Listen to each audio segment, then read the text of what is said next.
కూడా నటిస్తూ హిందూ ధర్మం మీద నిరవధిక దాడి చేస్తున్నాడు.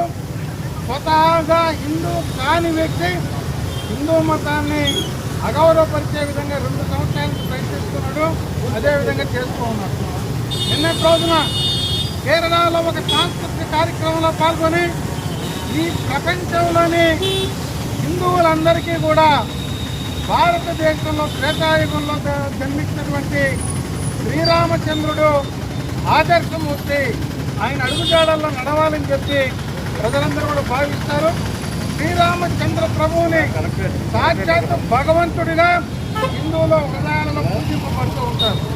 అటువంటి శ్రీరామచంద్రుని అతని తమ్ముడు లక్ష్మణుడిని భారతదేశంలో ఉత్తర భారతం నుండి దక్షిణ భారతదేశంలోకి వలస కూలీలుగా వచ్చారని చెప్పి ప్రకాష్ రాజ్ మాట్లాడటం జరిగింది.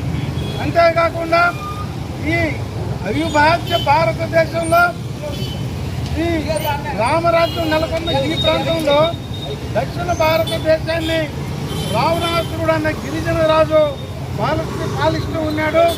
ఈ యొక్క రావణాసురుడు పొలంలోకి ఆయన ప్రవేశించి పంటలు దొంగతనం చేసుకొని పండ్ల దొంగలుగా శ్రీరాముడు పండు దొంగలిచ్చాడు. ఆయన మీద GST వేశారు, కప్పం కట్టమన్నారని చెప్పి నిన్న రోజున ప్రకాష్ రాజ్ మాట్లాడటం జరిగింది. అతను రావణాసురుడిని భారతదేశానికి గురిపెట్టాడు. శ్రీరామచంద్రుడు భగవంతుడిని కూలీగా వ్యవహరించాడు. కూలీగా వ్యవహరించడం తప్పు కాదు, పండ్ల దొంగలుగా కూడా అతను మాట్లాడటం జరిగింది. ఇటువంటి హిందూ వ్యతిరేక శక్తి రామాయణాన్ని అపహాస్యం చేసి రామాయణాన్ని వక్రీకరించి ప్రకాష్ రాజ్ మీద కేసు నమోదు చేయాలని చెప్పి చిన్న బజార్కి కోటేశ్వరరావుకి మేము ఫిర్యాదు చేయడం జరిగింది. అటువంటి వ్యక్తి మీద కేసు ఖచ్చితంగా నమోదు చేయాలి. భారతదేశంలో అన్ని పోలీస్ స్టేషన్లలో కూడా అందరూ కేసులు నమోదు చేయించాలని చెప్పి విజ్ఞప్తి చేస్తూ ఉన్నాం.